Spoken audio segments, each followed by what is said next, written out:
Arestado ang dalawang sospek sa nahuli kam na pagnanakaw sa isang sanlaan sa Cebu. Yan ang tinutukan ni Marisol Abduraman. Sa kuha ng CCTV video noong November 25, makikita ang motorsiklo sakay ang ilang lalaki. Bumaba ang isa sa kanila na may sukbit na bag at sumakay sa pulang kotse.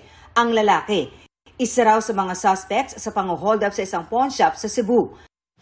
Makalipas ang 2 araw, na-intercept sa checkpoint sa Sibungan, Cebu Province ang nasabing sasakyan na ginamit na getaway vehicle ng grupo. Huli ang 2 suspects na sina Dan Carlo Flores at Jordan Bacchiano. Si Bacchiano, meron daw standing warrant of arrest dahil sa kasong murder. Nakuha sa kanila ang matataas na kalibre ng baril, mga pampasabog at iba pang gamit. Immediately after the incident, posibleng naghiwa-hiwalay po yung mga ibang miyembro. Of course, para hindi po sila mahuli sa isang lugar. Lahat po ng seaports po na pwede na lang labasan at saka yung airports po ay naglagay na po tayo kagad ng mga pulis po natin.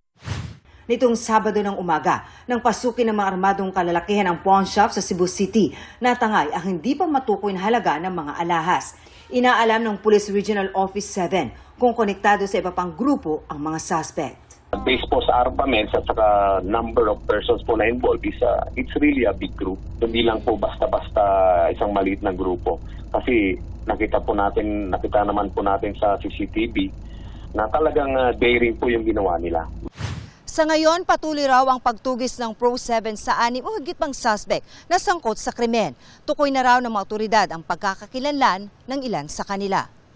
Para sa GMA Integrated News, Marisol Abduraman, nakatuto 24 oras.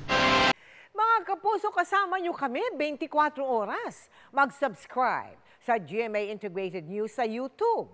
Sa mga kapuso abroad, bisitahin ang GMA Pinoy TV at www.gmanews.tv.